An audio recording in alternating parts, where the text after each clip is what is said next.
Assalamualaikum warahmatullahi wabarakatuh. Saya Ulfa binti Aulia dari TPIP. Pada video ini saya akan mempresentasikan materi tentang presupposition. What is presupposition? By definition, presuppositions are pieces of information associated with certain lexical items and syntactic construction. Jadi presupposition itu merupakan informasi yang terkait dengan lexical item tertentu yang dibawa oleh lexical item tertentu dan juga dihasilkan dari struktur sintaksis tertentu. There are so many triggers atau pemantik of presupposition. Berikut ini adalah contoh-contohnya. Yang pertama adalah factive atau disebut dengan factive verb, adalah kata-kata kerja tertentu yang bisa menimbulkan presupposition. Kata kerja factive contohnya regret, angry, admit, and etc. Contoh dari kata regret, Jack regrets that he cheated at the test. Jack menyesal dia telah curang atau mencontek pada saat ujian. Kalimat ini ada presupposition, yaitu Jack cheated at the test, yang dipercayai oleh orang yang membuat kalimat ini. Jadi kalimat Jack regrets that he cheated at the test itu mengandung presupposition bahwa the speaker believe that Jack cheated at the test. Yang kedua, aspectual verb. Aspectual verb adalah kata-kata kerja yang di sana ada semacam state of changing atau ada perubahan dari suatu kegiatan kepada kegiatan lainnya. Misalnya, verb stop pada kalimat Jill has stopped writing poetry. Ini mengandung presupposition bahwa Jill has been writing poetry. Jadi sebelum she stop writing itu ada pemahaman atau keyakinan dari penutur kalimat ini bahwa Jill itu berarti telah menulis puisi sebelumnya, sehingga ada kata stop. Seandainya dia tidak meyakini bahwa Jill menulis puisi ini sebelumnya, mengapa dia menggunakan kata stop? Kata stop menunjukkan berarti sebelumnya sudah terjadi. Yang ketiga, it cleft. It cleft ketika ada kata-kata it yang sifatnya impersonal, tidak kembali kepada manapun, tidak ada rujukannya. Jadi dia bukan pronoun yang merujuk kepada suatu benda tertentu. Misalnya pada kalimat it was in November that we left for Mekah, adalah pada bulan November kita berangkat ke Mekah. Ketika ada kalimat begitu, berarti ada presupposition bahwa we left for Mekah, kita berangkat ke Mekah. Inilah yang hendak disampaikan kepada pendengarnya, bahwa we left for Mekah ini adalah sesuatu yang taken for granted, karena yang sebenarnya dijadikan pokok kalimatnya adalah it was in November. Jadi yang presuppositionnya adalah makna yang hendak disampaikan secara taken for granted. Sesuatu yang merupakan presupposition adalah sesuatu yang diharapkan penuturnya itu sebagai information yang should be taken for granted. Yang keempat, WH cleft. WH cleft misalnya kalimat what Bruce ate was pia-pia. Yang menjadi presupposition adalah bahwa Bruce ini makan sesuatu, yaitu pia-pia. Main verbnya adalah was pia-pia, tetapi sebelum main verb ada presupposition bahwa Bruce itu he ate something, dia makan sesuatu. Mau pia-pianya ini diganti apapun, tetap saja ketika kalimatnya what Bruce ate, itu presuppositionnya Bruce ate something. Yang kelima, focus particles. Misalnya pada kalimat Jill ate rawon too, Jill makan rawon juga, itu presupposition bahwa ada seseorang yang lain yang makan rawon. Seandainya tidak ada presupposition somebody else ate rawon, maka tidak perlu menggunakan kata to. Yang keenam, quantifier. Contoh kalimatnya Jill spoke with all the applicants. All ini adalah quantifier. Ada presupposition bahwa di sana ada para applicants yang mungkin jumlahnya lebih dari satu. Yang ketujuh, definite. Contoh kalimatnya the pizzeria in Medion is closed on Sunday. Kalimat ini presupposition ketika ada orang yang mengatakan bahwa pizzeria tutup hari Minggu, maka orang meyakini ada toko pizza di sana. Yang kedelapan, iteratif, adanya pengulangan kata. Contoh kalimatnya John returned to Cambridge. Kata return menunjukkan adanya pengulangan. Ada maknanya bahwa John sudah berada di Cambridge sebelumnya. Presuppositionnya adalah John was in Cambridge before. Yang kesembilan, temporal clause. Contoh kalimatnya after Ayu finished her S1 degree, she married Ahmad.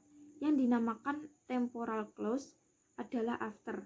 Ini mengandung presupposition bahwa she finished her S1 degree atau Ayu finished her S1 degree. Selanjutnya, properties of presupposition. Yang pertama, constancy under negation. Meskipun kalimat diubah menjadi negatif, tapi preposisinya tetap sama. Ini yang membedakan dengan entailment.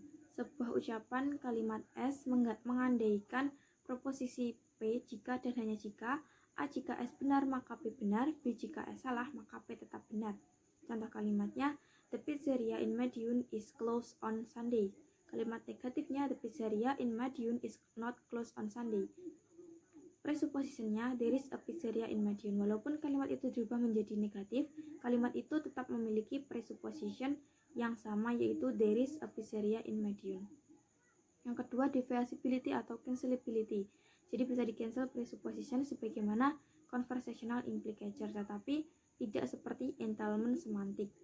Presupposition dapat dibatalkan.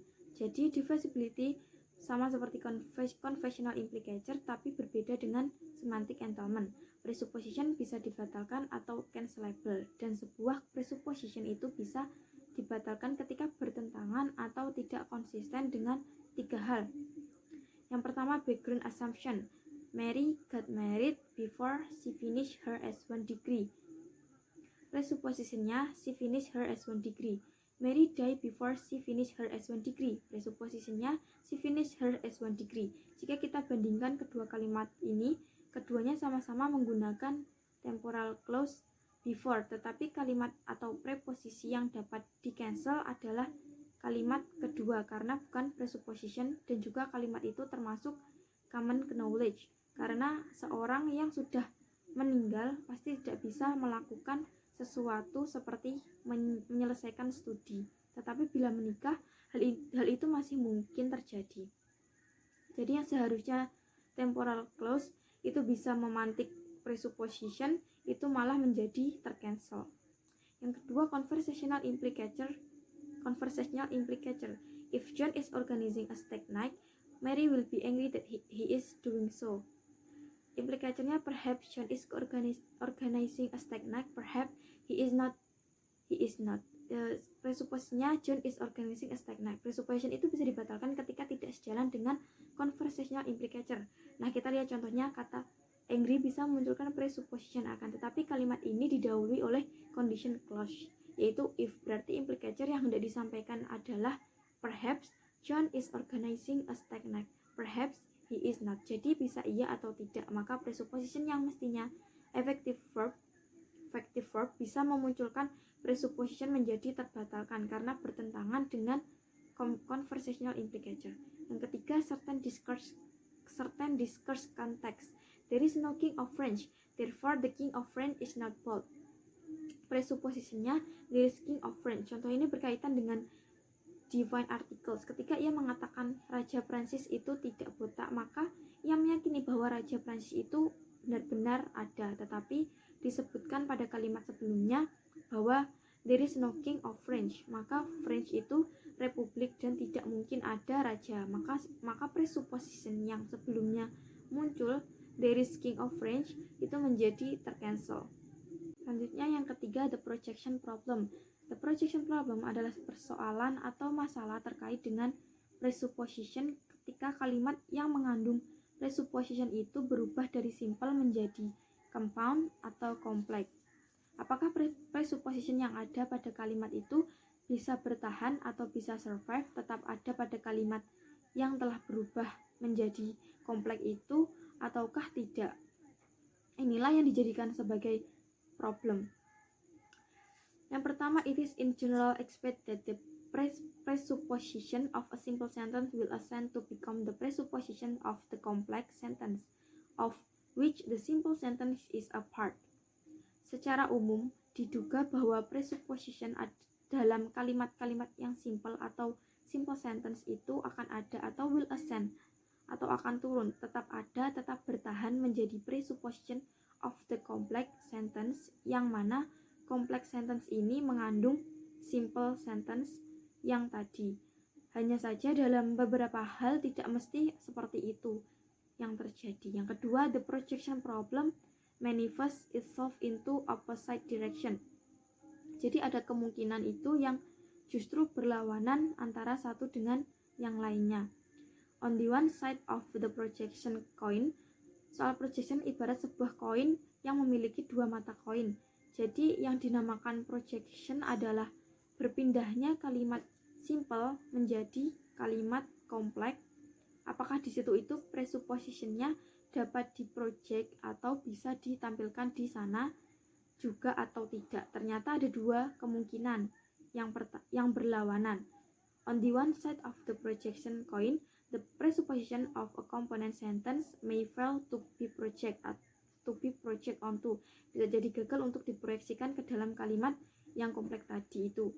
And hence inherited by, sehingga gagal pula untuk diwarisi presupposition itu the whole complex sentence pada kalimat kompleksnya. Yang ketiga sebaliknya, pada saat yang lain presupposition itu bisa dipertahankan. Presupposition itu dari the constituent sentence ini bisa dipertahankan seandainya kalimat yang simple itu berubah menjadi kompleks. Contoh presupposition yang tidak bisa bertahan, tidak bisa survive. Contohnya, the president doesn't regret vetoing the bill. Pak Presiden itu tidak menyesal dalam memveto rancangan undang-undangnya. Maka presupposisinya adalah the president vetoed the bill. Ketika dia dikatakan dia tidak menyesal melakukan itu, berarti dia melakukan. Tapi bagaimana jika kalimat ini, jika kita tambah dengan coordinate clause, jadi dua kalimat yang digabung menjadi satu, yang sama-sama mempunyai subjek dan predikat. Misalnya, the president doesn't regret vetoing the bill because he never did so. Because he never did so ini yang dinamakan dengan coordinate clause.